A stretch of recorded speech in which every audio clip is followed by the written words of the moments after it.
Hello, my name is Danielle, and I'm here to share some beneficial facts about eating in Japan. When traveling to Japan, it is important to realize that Japan is a lot different from America. There's a large emphasis on traditional behaviors surrounding eating in Japan, like using ritual expressions at certain times, using chopsticks, how to properly pour drinks for your neighbor, and also just how to have good manners at the dinner table. Let's begin with familiarizing yourself with some of the common terms used when eating in Japan. One of the most common phrases is itadakimasu. This phrase is centered around appreciation for the food that your host is serving you. The literal translation means, I humbly receive this food. I find this a wonderful tradition, and I compare it to saying grace at the dinner table in America. One more fun word is oishi desu. This means that you are well pleased with the food that you've been given, and that you are grateful that they have served you. If you are ever asked how you like your food, this would be a wonderful way to impress your host. Also, it'll show that you know and invest your time in their culture. One final word that I'd like to share with you is gochi so sama deshita. This phrase is used at the end of the meal as an expression of praise and thankfulness towards your host. Also, another way to gain brownie points with that host.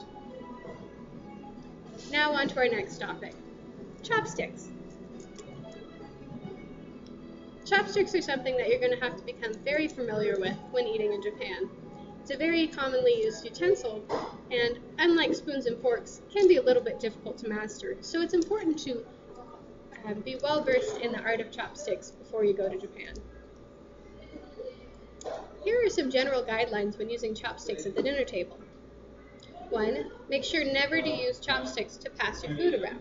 This may cause messes and really annoy your host. 2. Don't stick your chopsticks vertically in your bowl, like this. This is a sign of incense at a funeral in Japan. It can be a very ugly gesture.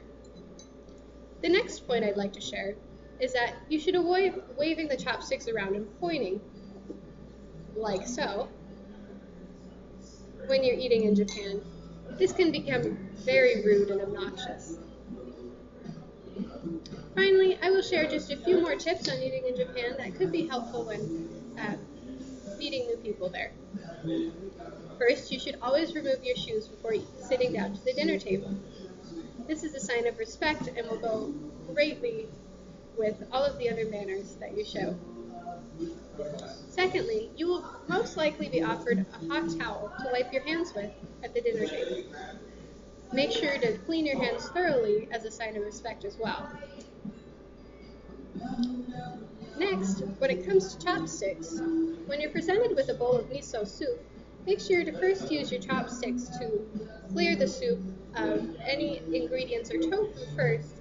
Then, simply take your bowl and drink out of it like so. Also, if you notice that your neighbor is low on their drink and their glass, make sure to offer them a refill before you fill your own glass. Except, you should also let them fill your glass. This is a sign of respect between meal partakers. One very important rule also is to never douse your rice in soy sauce. This is considered very ugly and very rude. You will be presented with a soy sauce dish, just like this. You put just enough in it to make it enough to dip your rice in, but no more. That is all, and now here is Casey with another part of our group.